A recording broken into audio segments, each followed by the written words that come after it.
Oke Mas Bro, sebelum kita lanjut ke videonya, saya akan ngasih pengumuman bahwa grup STS akan ngadain kelas swing lagi, yaitu kelas swing pendek STS dengan kode Sugiono tentunya.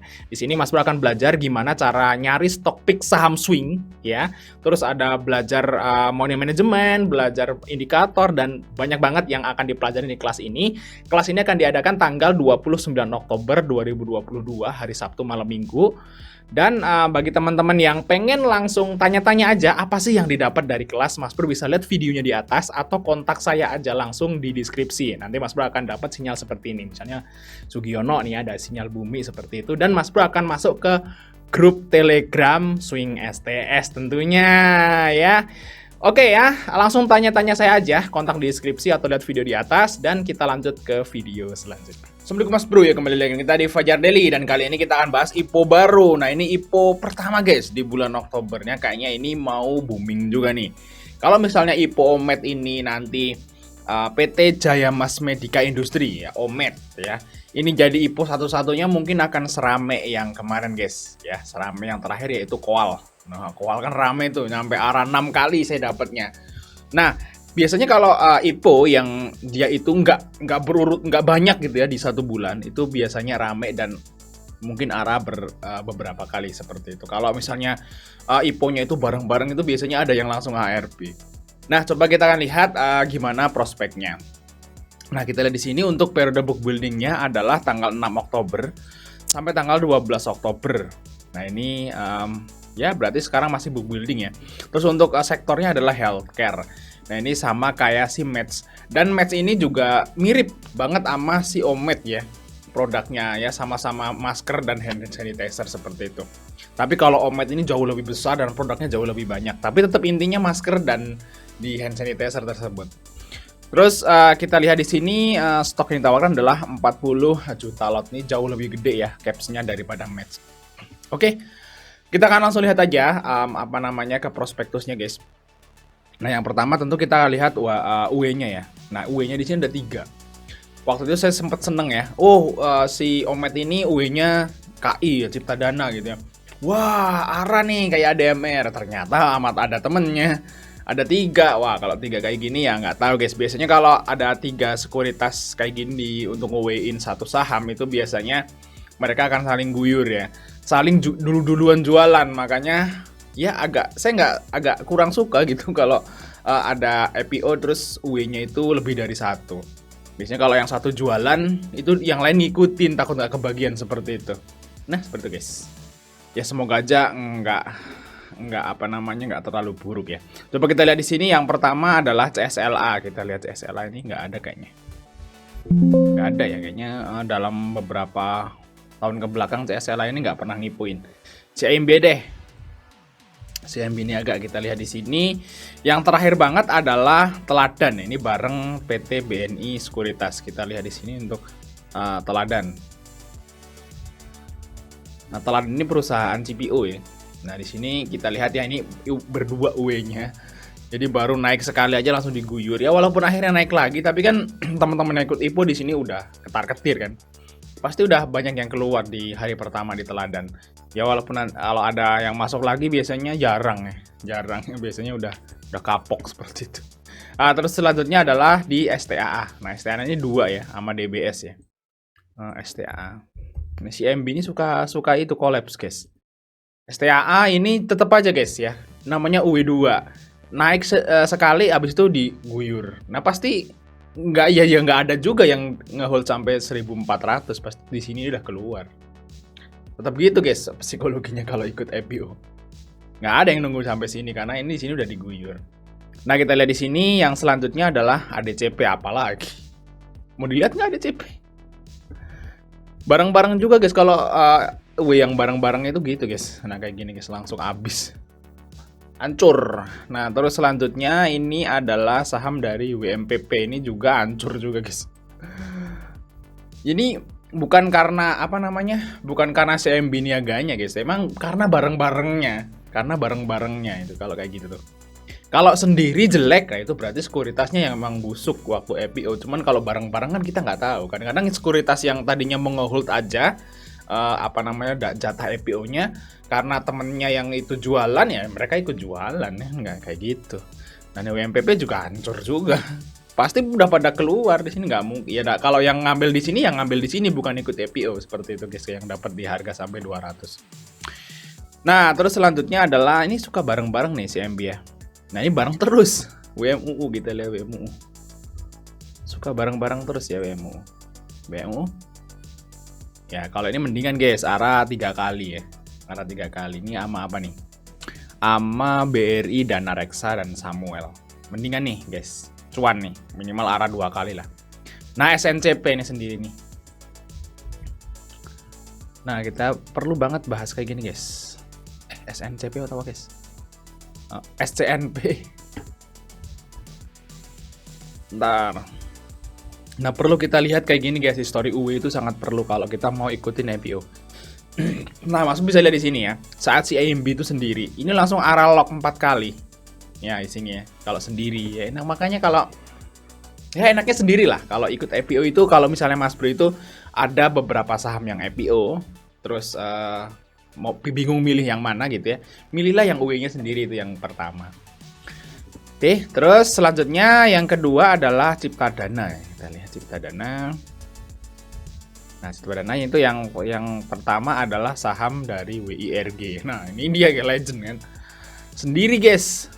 Makanya kalau waktu saya denger temen nih, wah itu Bang bahas Omet, UE-nya Cipta Dana gitu ya. Wah, saya udah seneng aja, tapi bareng-bareng. Bertiga. Nih kita lihat.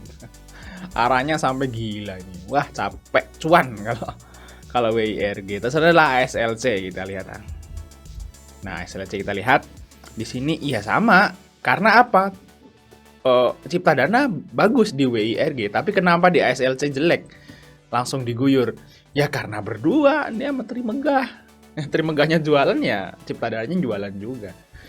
Nah, ADMR nih kalau sendiri lihat. Nah, kan ADMR. Kalau dia sendiri tuh karena nggak ada temen yang ngeguyur, nah ya naiknya sampai ke gila-gilaan ya, dari cepet ke 3.000. Nah, terus selanjutnya apa nih yang lebih lama adalah CMNT ya. Ini saham repo guys, cemen. Tapi kan dia sendiri juga, naik juga. Nah, kita lihat di sini yang lain adalah BHMAS Bunda Medik ya. Bunda Medik nih. Nah, arahnya 1, 2, 3, 4, 5 kali arah lock. Dan nah gitu deh, itu udah kesimpulannya. Kalau KI sendiri itu pasti oke. Tapi kalau bareng-bareng ya nggak tahu gitu ya, belum tentu, tergantung. Tapi kalau yang CMB Niaga itu kalau sendiri juga oke. Waktu itu kan di SMNT gitu kan. SCMP ya, SCN apa tadi yang terakhir itu.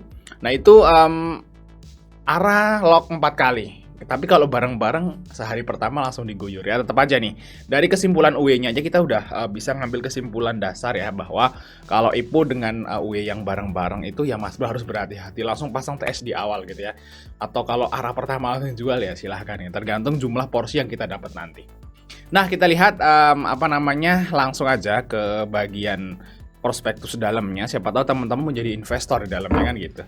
Kalau mau jadi investor ya harus bedah isi yang ada di dalam prospektus ini atau fundamentalnya seperti itu. Kalau yang cuma jadi IPO hunter ya Mas Bro cukup perhatikan UE-nya aja sama jatah porsi nanti berapa. Kalau sedikit biasanya naik tinggi, kalau jatahnya gede, UE-nya banyak, wah langsung jual guys di hari pertama. Itu pernah terjadi di ADCP. Porsinya dapat banyak, UE-nya bareng-bareng. Wah, itu langsung diguyur di hari pertama guys. Nah, kita lihat di sini yang pertama adalah halaman 13. Nah, ini 13 adalah saham guys ya, atau pemegang sahamnya seperti ini guys. Mana sih? Nah, ini guys. Nah, ini pemegang sahamnya adalah PT Insumber Hasil Sempurna. Nah, kita lihat di sini Mas Bro 98%, terus ada Yakobus 1% dan Siane Susanto itu 1% ya. Jadi 98%. Jadi ada pemegang pengendali yang pegang dia banyak ya, sekitar 98%. Terus selanjutnya adalah nomor 15 nih, setelah ada masyarakatnya. Nah, ini masyarakatnya itu adalah 15%. Nanti kalau misalnya udah IPO, nah porsinya seperti ini guys, yaitu PT Insumber jadi 83%, terdelusi ya. Terus Jacobus dan Siane itu jadi 0,85, masyarakatnya jadi 15%. Nanti juga ada namanya ESA ini ya. ESA untuk karyawan 0,30%, jadi nggak terlalu banyak. Terus ada MESOP juga 0,46. Jadi kalau udah ada program MESA dan MESOP nanti masyarakatnya jadi 14,93. Ya porsi yang oke lah. Nggak terlalu banyak porsi masyarakatnya tentunya. Nah, kita lihat dari rencana penggunaan dana, yaitu sekitar 72% digunakan untuk mengembangkan usaha dalam bentuk belanja modal. Terus untuk sekitar 22% diberikan kepada anak usaha, yaitu IHSG, namanya IHSG guys. Ya untuk belanja modal. Nanti kalau misalnya IHSG ini IPO, namanya IHSG juga bisa bikin bingung. Ya, ya pokoknya semuanya buat modal kerja ya tentunya, karena rasio hutangnya nggak terlalu banyak. Jadi oke nih, penggunaan dana IPO-nya hampir seluruhnya itu buat modal kerjanya dia dan anak usahanya. Jadi positif lah seperti itu. Nah, kita lihat di sini dari nomor 20. Ini adalah rasio keuangannya tentunya. Nah, di sini jumlah ekuitasnya, guys. Kita lihat di sini. Ekuitasnya sempat melonjak di tahun 2021 sampai 1,2 triliun. Ini dalam juta rupiah berarti triliun. Nah, 1,2 triliun di tahun 2021 itu saat Corona gelombang 2. Nah, saat Corona gelombang 2 waktu itu memang saham-saham tipe seperti ini ya, jual-jualan medis, peralatan medis seperti itu pada naik ya, KF, Inaf ya, SDPC waktu itu. Nah, ini kan pada naik semua. Nah, ini juga naik ya waktu itu. Equity-nya membengkak. Terus kita lihat di sini di tahun 2022 equity-nya menurun lagi ya, tapi masih jauh lebih banyak daripada tahun 2020 dan 2019. Jadi masih oke untuk ekuitasnya. Untuk masalah hutangnya kita lihat di sini sekarang malah menurun. Nah, ini bagus guys ya.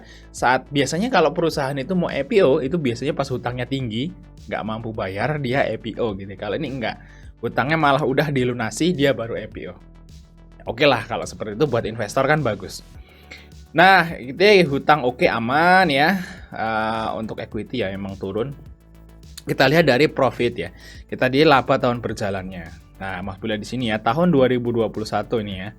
Sempat naik kan? Kita lihat di sini tuh. Ya naik 2020 2021 saat corona. Ini profitnya naik dan sekarang balik lagi ke profitnya itu turun dalam. Nah, ini turun ya mungkin karena memang penggunaan masker, penggunaan hand sanitizer, terus penggunaan ya alat-alat kesehatan yang lain menurun guys, karena perusahaan seperti ini kan namanya perusahaan orang sakit ya. Orang sakit ya, kalau orang sakitnya banyak berarti kan profitnya gede kan, seperti itu. Kalau orang sakitnya sedikit ya profitnya jadi kecil, seperti itu guys. Jadi istilahnya biasanya perusahaan yang seperti ini tuh akan booming di saat ada istilahnya pandemi atau penyakit yang rame-rame gitu sakitnya. Biasanya kayak gitu naik, apalagi yang berhubungan dengan pernapasan karena intinya dia itu masker dan hand sanitizer tentunya. Nah, kita lihat di sini dari dividen nomor 21, ternyata dia mau bagi dividen Mas Bro.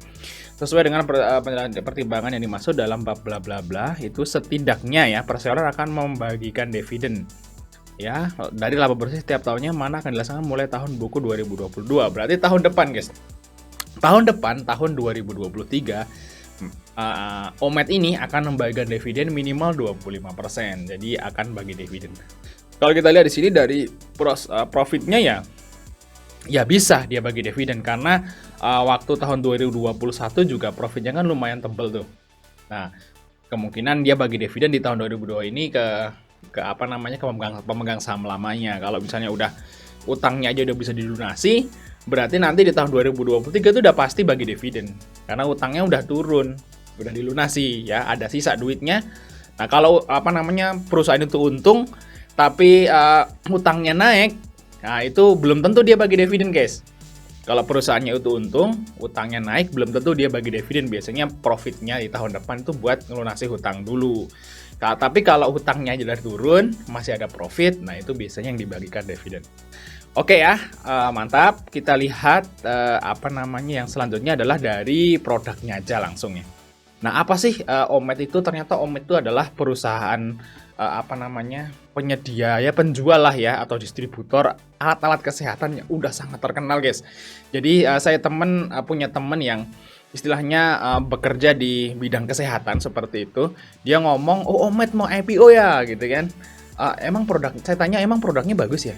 "Oh, bagus," katanya, "rame," gitu ya, terkenal bahasanya. Jadi mungkin ini termasuk market leader guys di kelasnya. Kalau misalnya Match itu, kan bandingnya saya sama Match nih ya. Match ini kan juga masker, Omed juga masker. Ini jauh, Match tuh jauh. Teman saya itu Match tuh nggak tahu, yang bekerja di di medis lah dia. Match itu dia nggak tahu produknya. Tapi kalau dia ngomong Omed tahu, maskernya tahu. Oh yo, masker Omed ya gitu ya, tahu. Kalau Match dia nggak tahu malahan. Nah, jadi kayaknya ini Omed ini lebih terkenal gitu ya. Lebih terkenal daripada Match dan mungkin yang lain seperti itu. Ini produknya banyak guys. Dari timbangan bayi, dia tahu. Terus ada ini ya, yang buat ngecek detak jantung itu apa namanya. Itu juga teman saya tahu. Terus ini ada apa nih ya, mukus bayi ya. Ini ada Omed timbangan. Banyak banget guys, produknya banyak sekali. Tapi yang intinya ya, kata teman saya itu, intinya itu di sarung tangan, ya, masker, sama buat cuci yang kalau misalnya masuk ke rumah sakit, di deket pintu itu ada yang pasti ada gitu ya, walaupun nggak corona juga pasti ada yang buat ya kayak gini. Nah, apa itu ngomongnya kayak gitu tuh biasa kebanyakan dari Omed guys, seperti itu. Nah ini ya yang ini nih guys, alkohol gel. Oh iya, alkohol guys, alkohol ya, alkohol Omed. Nah ini kayak gini ya, biasanya di refill, diisi ulang. Nah kalau penggunaan seperti ini pasti dia berulang-ulang, karena rumah sakit tuh wajib ada kan seperti itu kan, walaupun nggak ada corona juga. Nah ini pasti ya ini bisa jadi profit rutin lah dari Omed. Dia terus repeat order seperti itu.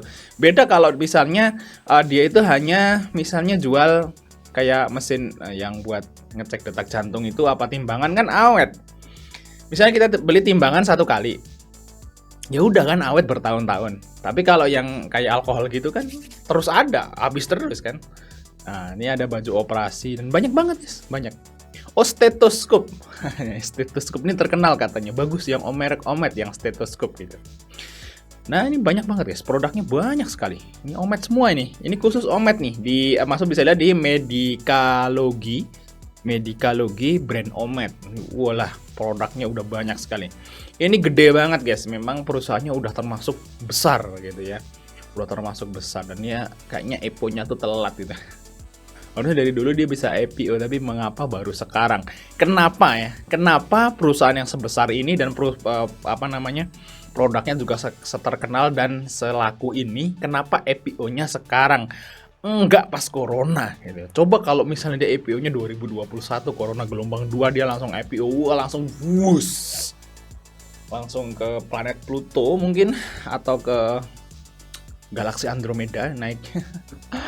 Kalau sekarang ya mungkin aja naik ya, cuman triggernya itu yang pengepusnya buat ngepus itu nggak sedahsyat waktu corona kemarin. Oke, ini ya produk-produknya dan banyak banget ya. Saya juga nggak paham itu fungsinya buat apa. Nih buat masker-masker aja, nih buat APD ya, APD.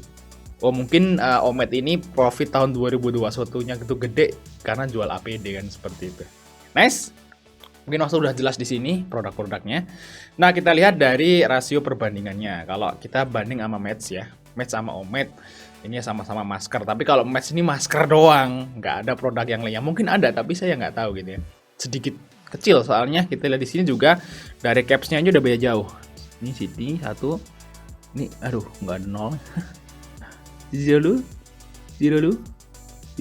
126 156 miliar. Nah ini Omed ini 4T. Jadi istilahnya Match ini mungkin 1/21 lebih kecil daripada Omed, seperti itu ya. Berarti Omed itu berkali lipat lebih gede.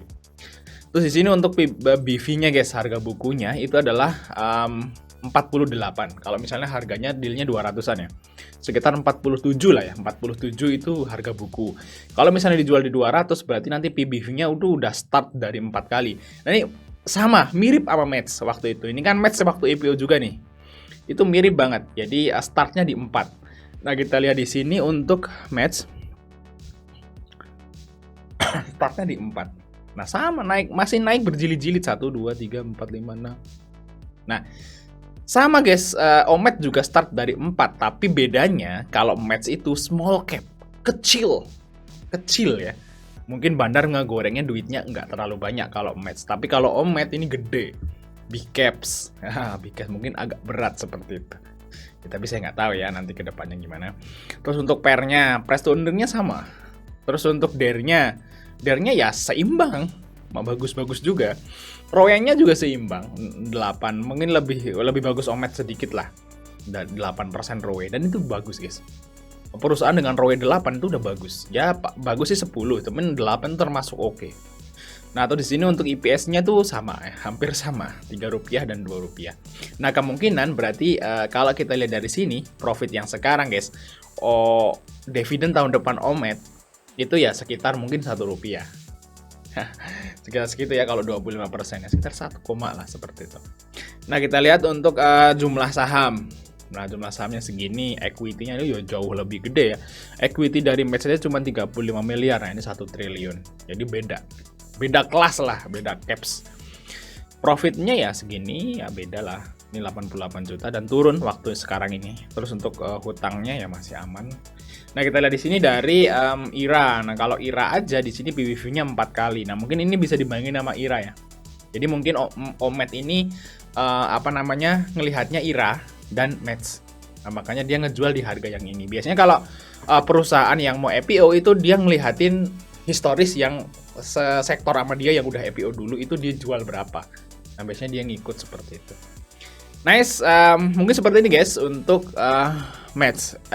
Mets. Omet, nah ini belum saya ganti nih Omet nih. Omet. Nah, Omet seperti itu ya, kalau kesimpulannya sih saya pasti ikut ya. Pasti ikut, tapi nanti saya belum bisa menentukan ini mau dijual di kapan. Karena yang pertama itu UE-nya bareng-bareng. Yang kedua capsnya udah lumayan gede. Terus kalau ikut saya akan ikut ya, cuman nanti saya akan memutuskan untuk jual ini kapan saat saya dapat porsi. Misalnya saya masuk misalnya 100 juta itu dapat berapa gitu ya. Kalau dapatnya sedikit ya mungkin bisa di hold, mungkin bisa arah 2, 3, 4 gitu ya. Tapi kalau dapatnya aja misalnya udah 20% gitu ya. Wah, itu mending langsung jual aja nanti guys. Takutnya UE-nya aja udah rebutan jualan seperti itu, karena kalau kita dapat jumlahnya itu dalam jumlah besar waktu IPO retail dapat besar, itu berarti otomatis kesimpulannya adalah IPO ini nggak laku. IPO ini nggak laku karena peminatnya dikit, dapatnya banyak kan gitu. Berarti nggak laku. Kalau nggak laku berarti orang yang dapat IPO langsung pengen jual secepatnya. Begitu guys ya. Ya mungkin kita bisa update nanti di grup STS. Tapi kalau di masa yang akan datang Omet nih bagus karena dia termasuk market leader. Kalau misalnya ada penyakit yang mendunia lagi, pasti Omet ini akan naiknya luar biasa. Mungkin akan lebih tinggi dari IRA guys. Seperti itu ya. Mungkin saja yang masih ada kita, jangan lupa untuk like dan subscribe. Sampai ketemu di video berikutnya.